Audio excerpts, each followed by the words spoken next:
Hey everyone, thanks so much for your support of Indie Agency News. I'm Doug Zanger. A little different. So as you can see, a different background, as in like a fuzzy background, as in I am not at home. I am not at the HQ in Portland, Oregon. I'm actually in Vancouver, British Columbia. It's a little bit before the holidays, a little bit before the Independence Day holiday in the US, but happy to be up here. The funny story was, Cannes Lions was great. Thank you to everybody who supported us on that. Thank you to all of our members. Got some good data out of the deal, which was great. And we're looking forward to keeping that moving and taking a look at next year for sure. But got back on a Sunday and then promptly got into a car to drive 6 hours north up to British Columbia the next day. So, but it's beautiful here. And I'm going to shoot us over to the other side of Canada, though, because we have the folks at Public Inc.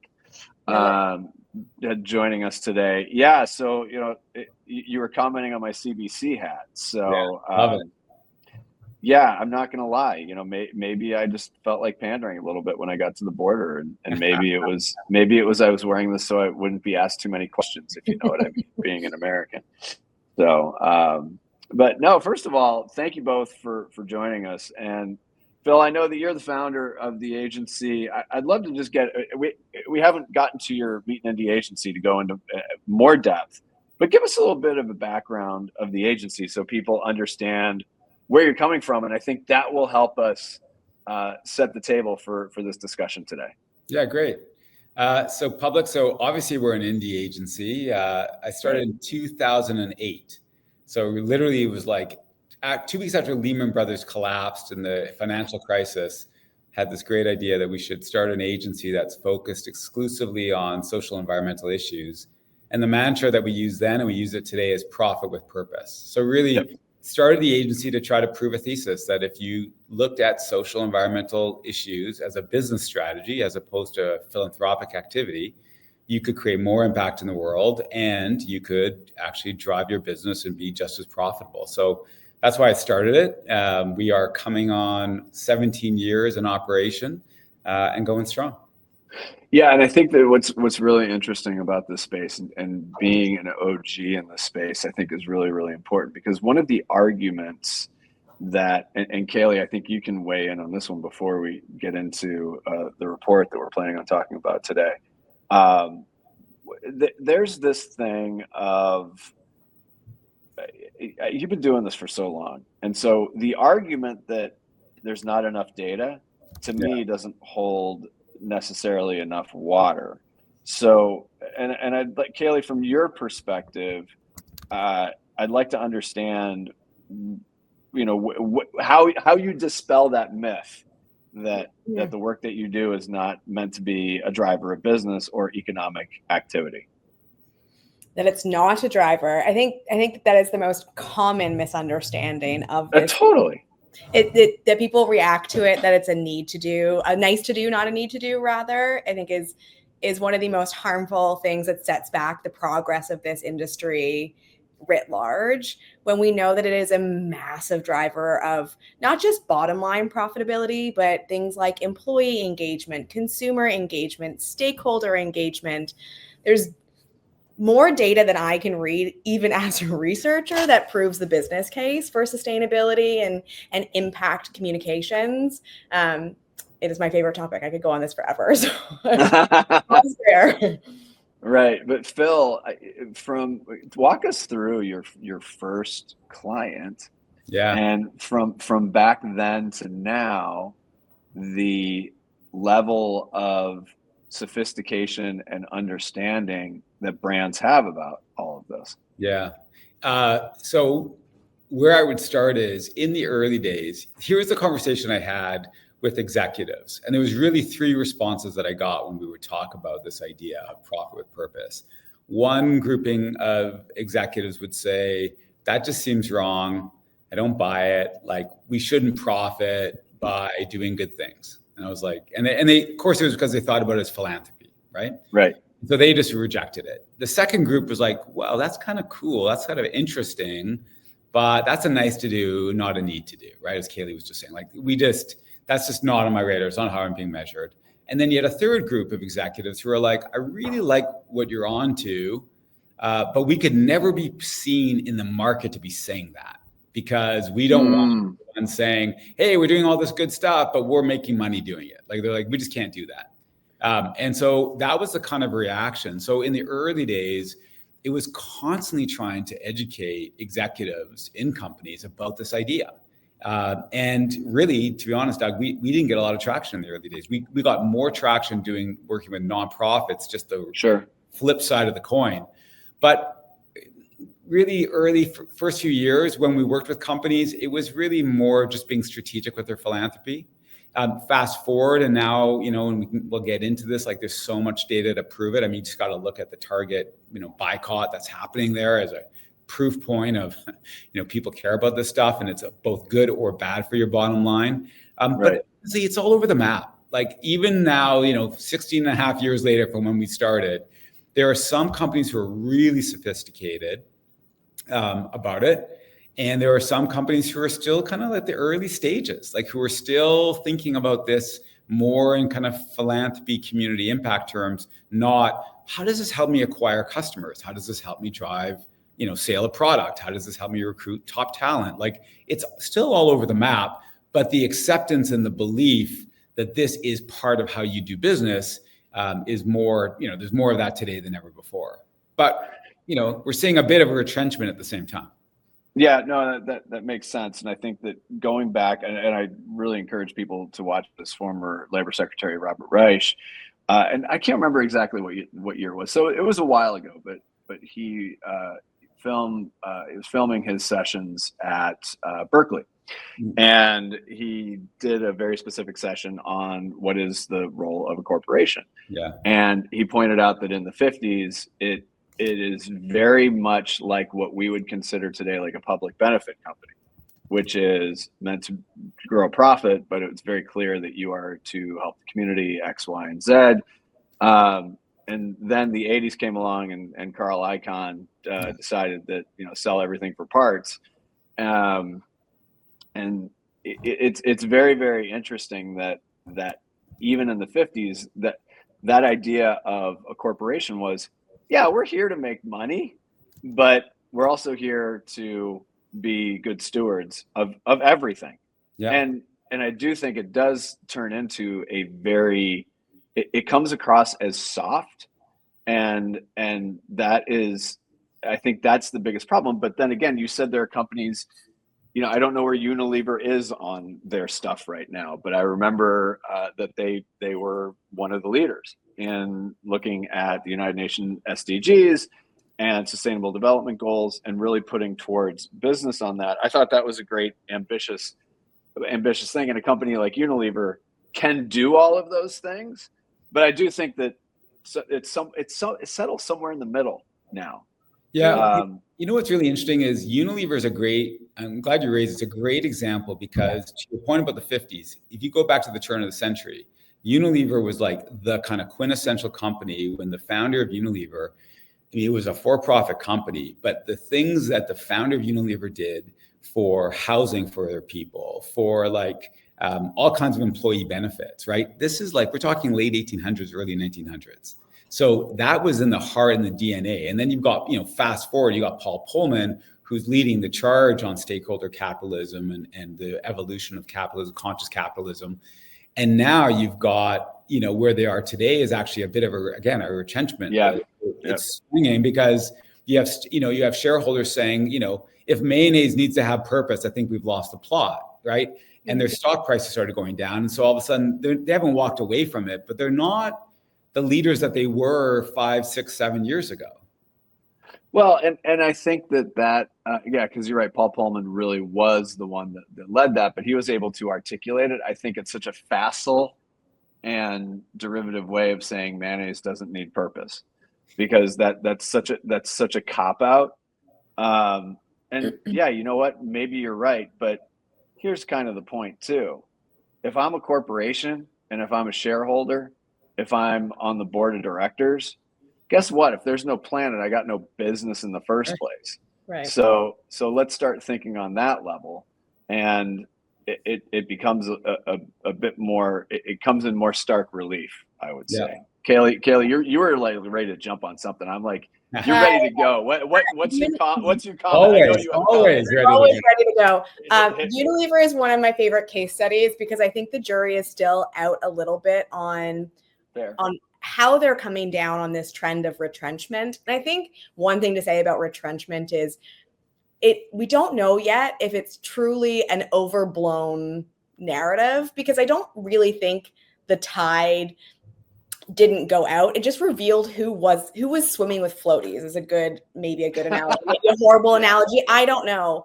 But I think what we have seen is there were players that really were not playing the game. They were just bandwagon fans. And what we see as a retrenchment is actually a retreat of those that weren't truly committed to sustainability or impact. And we're back to our all-star players. One of those OG all-star players is Unilever. And some view the retrenchment of their goals, the evolution of the USLP to what it is today, as a sign of the times. Others view it, and I think that the jury in this industry is very out on it. Others see it as a sophistication of the sustainability space, right? It is a growth and a maturation that indicates that the USLP was bold and ambitious, but perhaps too ambitious. Mm-hmm. There were goals in that program that weren't always attached to core business behaviors, objectives, supply chain, and it made it almost inoperable for them to deliver on. And so how do they actually not retreat, but refine their commitments so they become more manageable and achievable? Now, is it which one is it? Is it? We don't know. I guess we're going to find out. Yeah. And the media loves to jump on the story about, you had your net zero goal and you pushed it out. Right. But to Caleigh's point, we worked with Crocs globally on some of their impact agenda. And, their head of sustainability, Deanna Bratter, who's amazing, they pushed out their timeline, but it's because they're serious about reaching it. It wasn't a retrenchment or a point. It was that they actually said, what's the pathway for us to get there? And they've got a real serious sustainability agenda to do it. Crocs, right? You think about shoes, and they're serious about it. So we got to go deeper than just like the quick hit narrative, which is what everybody wants to talk about today, and saying DI is dead and ESG is dead. Right. Not true. It's not true at all. No. Right. No. And so, but we're buying into a narrative because a Robbie Starbuck of the world loves to crap on every company and is getting some wins. And of course, the administration is emboldening all this kind of negative kind of attitude. But what we're seeing in the market is the real players, to Caleigh's point, the stars, even like the second line hockey players and third line, they're still doing the work. And so I think we shouldn't get caught up in the nonsense, which is nobody cares about this stuff anymore. It's just not. And I know we have a vested interest, but data is showing us it's just not true what the narrative is saying. Well, there's such data out there that shows that like eco-friendly retail in the US is growing 71% faster than conventional retail market. And that's from Capital One, not us, unfortunately. But it shows that the appetite is there. And so the CTA to business leaders is you have to get through this mushy middle that you're in, because you're bouncing between, you do need to make refinements to targets to make sure that you can deliver on those objectives. False targets are horrible for business, but you also need to take advantage of the fact that consumers really, really want this, which is a great tip to that you pulled up. and I'm glad that Phil brought up hockey, and it's a reminder to everybody next spring, make sure you're setting your calendars to when the Toronto Maple Leafs are eliminated from the playoffs. So let's see here. Here we are, 2020. I'm a Winnipeg Jet, so I'm all for it. Okay. All right. That's fair. Okay. Yeah. That's fair. But so 2025 Conscious Consumer Report, give us the top line. Let's talk about why, how long this has been going on, methodology, partners, et cetera, et cetera. Let me just take the why question, then Caleigh's way better suited, and she'll give you some of the key highlights and the data points. Caleigh and I had this conversation along with others at Public about doing a report like this for quite some time.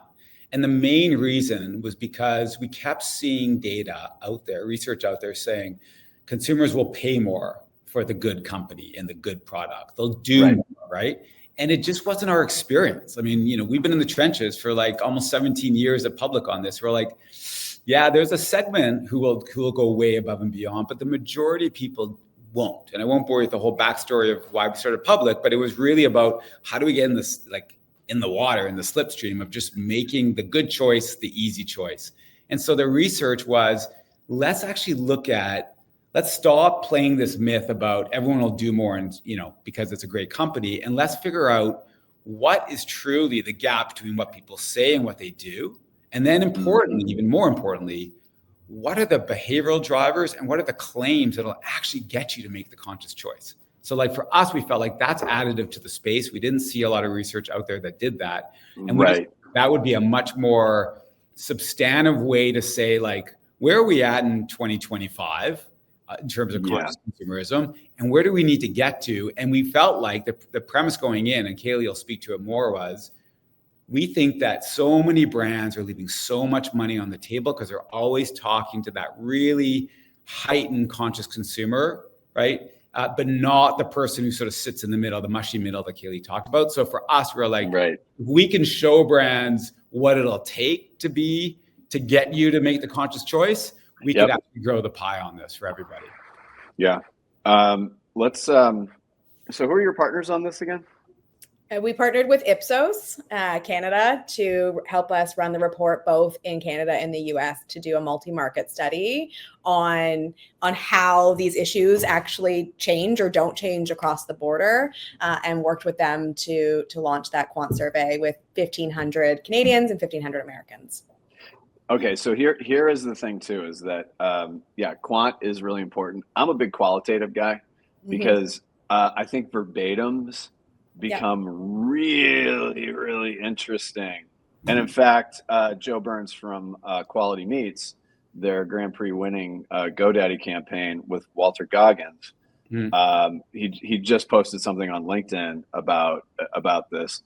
Bear with me, I am getting to a point, but they got to the meat of everything with some verbatims. And so I do think that when you get the quant is so incredibly important as the foundation and building the house, and then the qualitative becomes the beautiful furniture, et cetera, and it certainly balances it out. You're speaking to an anthropologist, so I am all qual all the time, and absolutely see the value in that tenfold. I like to think of quant as, no, I don't want to hurt anyone's feelings, but I use the analogy of like paint by numbers. I was an arts major, so you're not going to hurt anybody's feelings. I like to think of quant as a paint by numbers sans paint. So you have the outline of your image, right? It's like you can see it. The structure is there. It's incredibly important. It gives you the structure of your idea, but Qual brings in the polish, the finesse, that texture that you won't get just through quant. But I think it's also why we designed this the way we did with Ipsos, which was to use different types of methodology. So it's not just a standard survey you're pushing people through. You're doing things like max diff analysis that actually helps people interact with the survey in a different way, rank things. So it's not just that, yes, no experience. You're trying to build some movement into the survey mechanism. And the nuance there is really, really important. And Ipsos has a tremendous amount of credibility, so that helps as well. So that was important. Sure. That was definitely important that we had a third party who so we're not making it up and saying, someone comes back and says, well, of course, this serves you well with all these clients, and now you're telling people what's going to be good for your business. Right. No, that's true. Okay, so we're gonna go through these fairly quickly, because here's the thing. I want people. We are going to include this in a post after this runs, and we want people to really dig into this. There are quite a few slides here, but it is broken into very manageable sections. And so to those who would say, oh, so many slides, it's more like, oh, so many slides broken into really, really easy to digest sections. So I'm just telling everybody, take the time to dig through this. Don't look at it as daunting. Look at it as a little bit of an adventure, because it is incredibly valuable information. So let's see here. So this one was really interesting to me because if it aligned with intentions, that would account for 78. The reality is it's 38. So we're going to talk a little bit about the say-do gap. I'm going to go down to slide 7, which is the executive summary. So I'd like you to walk through these 4 components, and then we're going to dig a little bit more into the say-do. Yeah. You bet. Go for it, Caleigh. So I think the number one takeaway that really grounds and drives the entire report is that confusing claims are the number one inhibitor of the conscious choice. We looked at things like price being a factor, accessibility being a factor, and across the board, people were more confused than they were conflicted about the cost of a purchase. And I do have like a real bee in my bonnet about research findings that say cost is the number one factor of why people don't do the conscious purchase or conscious choice, because cost is the number one reason why people don't do anything. And I think it gives people a complete pass to not scratch the surface further on this issue as to how we close the say-do gap. Because if we just make it about cost, it doesn't give marketers any information, doesn't give business leaders any information. All I can do is just my pricing strategy. And so what I like about this finding, obviously I'm biased, is that it gives us a place that we can do something from, we can action things from, and the rest of the report flows from there. So we know that, sorry, go ahead, Phil. I was going to add one quick thing, which is, and Caleigh and I have found this many times in the work we do, we are both impact people and marketers. And what's so wild to us is that when it comes to marketing, you think about all the, you were just in Cannes, right? There's so much brilliant marketing out there. When it comes to environmental and social sustainability, it's like we often check our brains at the door when it comes from a marketing perspective. Mm-hmm. And I think what you're seeing with this first point in the executive summary is claims is why people are dropping off. They don't actually get it. We're either intellectualizing it, and we can get into this, like way over selling carbon forever, right? Carbon doesn't resonate with people. So we're not, either they don't get it, or we're making it harder for them to get, right? Or we're taking the emotion out of it, or we're taking the immediacy or we're making them feel less than because it feels elitist. Yeah. Therefore, it's completely inaccessible to them, and they're like, you know what?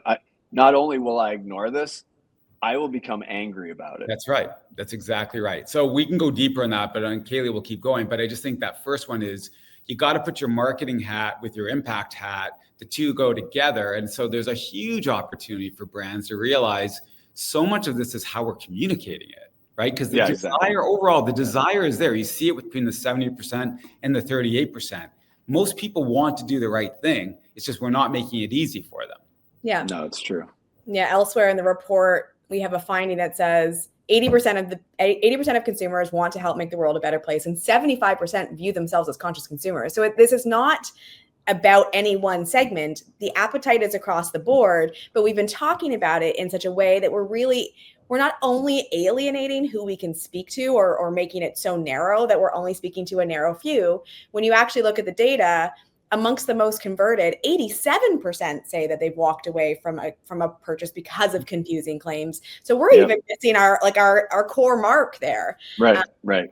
And so what we did then do is test a range of claims to better understand. So if the appetite is there and claims confusion and language is getting in the way, what are the type of statements, claims, and I don't use claims in the formal, like the strictly formal. No.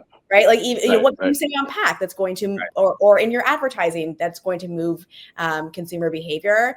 And what we found is that short-term benefits outweigh long-term benefits. And this is which feels counterintuitive in so many ways, but that's really interesting, because what's one of the biggest pain points for a marketer is having to navigate and manage the short term. Right. So please continue. That was actually me talking because there was a siren outside. So. You can tell we won't name names, but like we were literally just doing an audit for a global client, and we were showing them across the board their competitive set. And I can tell you that like 7 out of the 10 competitors we looked at, every single one of them used, the future of our planet, the future of our. It's always about the future, but like people want to know, how is this going to impact me today? Right. Yeah. So again, it's like we saw the data and we're like, this is such an obvious point. And yet, if you look at how things are being marketed from a sustainability lens, very few talk about, to point number 2, very few talk about where is the impact today, not tomorrow. Yeah. Right. It's difficult to sell a carbon-free future or a cleaner air future to people that are struggling right now to access that. So exactly. It's localizing our impact today, which absolutely has its challenges from a messaging standpoint. You have to crack that nut, and it is hard to figure out what you can say about the change you're making today. But that is absolutely going to move the needle as if you can tap into the everyday benefits of your product. This is akin to a category claim, right? So category claims are important. People need to know that your product tastes great, it works well. Exactly.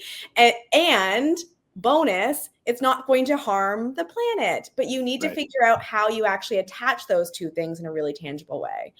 So it's pulling the benefits of impact and sustainability into the present to make it much clearer to the consumer why they should do it and why now, creating some urgency around purchase. It's also that we need to really get away from speaking to the 9% that identify or behave as an ultra committed sustainability consumer. That is not where growth is. For the last 50 years of this industry, we've been fighting for a bigger portion of the same piece of pie, and it's a lose-lose game. I mean, listen, I live in Portland, so I know what you're talking about. Like we're fighting for all of Portland, where everyone's just going for Portland the whole time. No, it's like the vibe is very like there's a well-trod group of people that are of that 9%, but it's probably a slightly larger percentage of that, and that's not a bad thing at all. Not a bad thing at all. No, but to Caleigh's point, but the Walmart shopper, based on the research, the Walmart shopper still wants to shop the conscious choice if you make it easy for them, right? The Costco shopper wants to, if you make it easy for them. So there's a way bigger, and if we have time, we'll get into it, but we did segment the audience, and there's opportunity across all segments. It's not just really hardcore environmentalist. Yep. I like this, the flip-floppers. Talk a little bit about number 3. Yeah, it's sort of what I was previewing the number 3 there a little bit. Right. We need to move. I talk about a purchase frequency ladder a lot.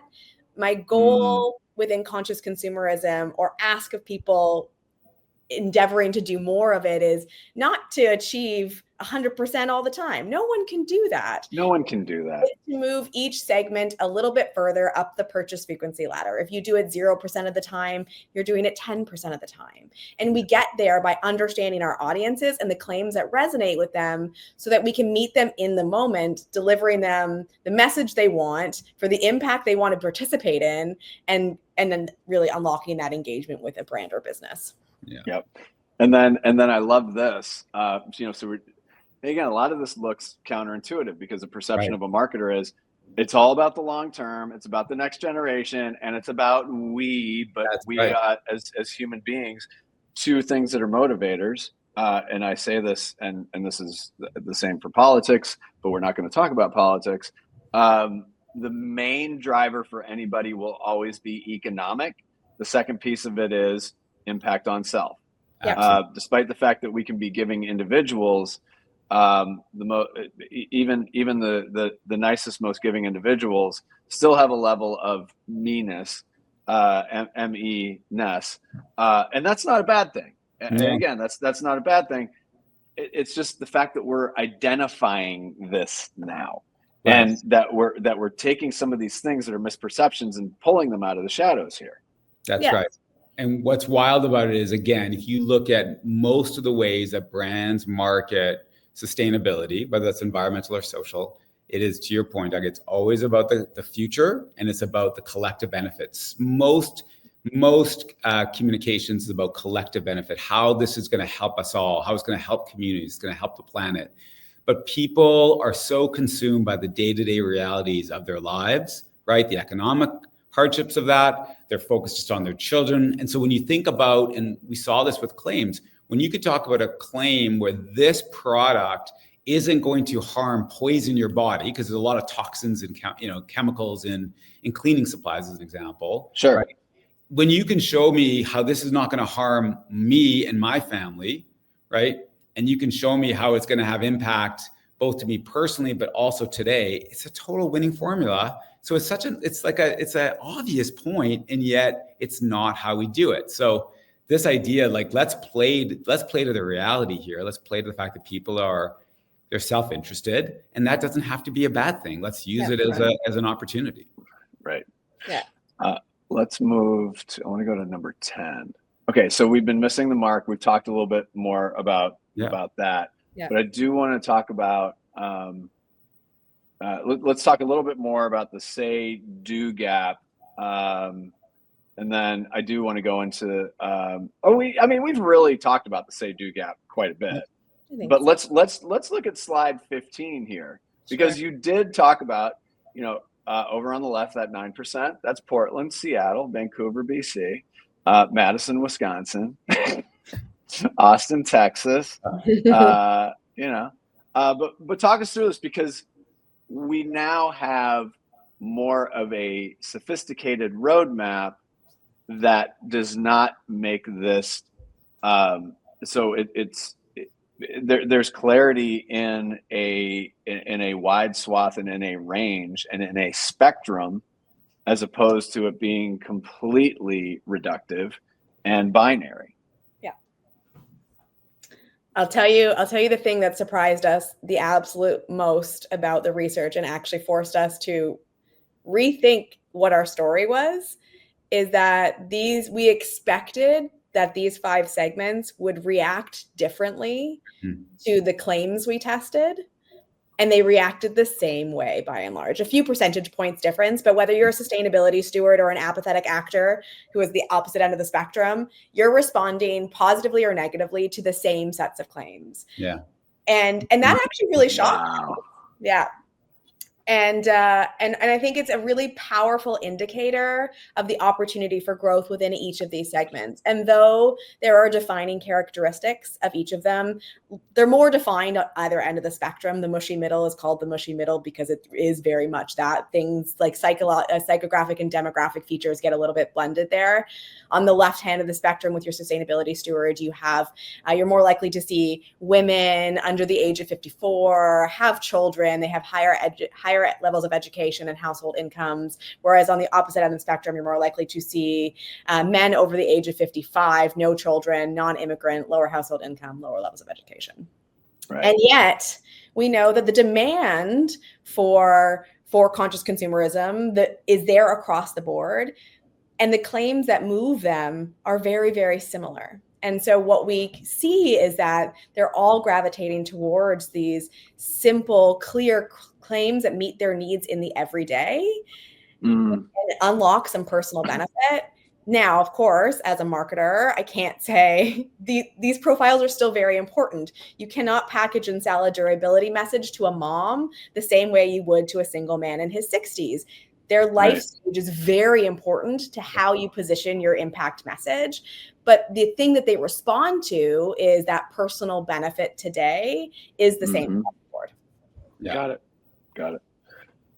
I'm going to move on to slide 16. We talked about the surprising details, and then we'll wrap. But talk us about, again, those surprising details. Yeah. Well, I'll jump in one. I mean, the Canadians can be quite smug, and I say that as a Canadian. And you wouldn't think that of us, but we work. We do a lot of work in the U.S. and spend a lot of time in the U.S. market. And I'll tell you, we think we have moral superiority when it comes to conscious consumerism. And what was wild to see, right, is that Americans, and the percentage point was very small. So we're talking margin a of error kind of thing. couple of points. But the fact that Americans in the survey were more conscious than Canadians overall was an eye opener, because we have this image of ourselves. So it was a bit sobering. But so that was sort of a fun finding, because again, the gap is we're not talking about 10, 12 point gap. We're talking if you. Right. Yeah. I mean, I think that, what that really shows is that I don't know what that shows. Well, maybe that just proves that we're the 11th province. Maybe that's what it is. I like that. We're the 11th I think what it proves is that if you, to what Caleigh just talked about, the 5 segments, if you accept the fact that most people left to their own devices, want to do the right thing, right? And so if you make it easy for them, if you make it simple for them, and of course, price and really importantly, quality, the perception of efficacy of the product, right? If those things being equal, they'll always make the conscious choice. And so people want that. And that is true across North America, right? It's like, and so I think we have to get past this idea that you have to always virtue signal, and we just have to go more to the direct personal benefits today. That is a universal. And that's why I think we're saying, that's why the say-do gap was really important to us. We don't debate that the majority of people, 70% plus, actually think of themselves or want to be a conscious consumer. But what we see is when it really comes push to shove, it's 38%. So there is a gap, and a lot of that is being driven by the way we're communicating it, right? What is on shelf, et cetera. Right. All right. I will tell people that, you're at 16, and then, you start going through each of the insights. Again, these are sections, people. Mm-hmm. These are sections, and they're very, very meaty. This is a very fun conversation. Yeah, we invoked Paul Pullman. We somehow didn't manage to talk about Patagonia, which was really interesting. Or Ben and Jerry's, or any of the other darlings of purpose. This is really interesting, because I've known Jim Stengel for a long time, and him getting his data out there as well. Plus, efforts like this, it just keep hammering. And I love that this is your business model. Exactly. It is very, very, very interesting. And I'll let you both leave on this. If there is one thing that people can and should take away from this study, and by the way, again, we're going to be providing it in the post. We're also going to be providing direct access to Caleigh and Phil. So if you are an agency, if you are a brand, you can have direct access. Connection. Let's just say. I don't want to speak for you and your calendars.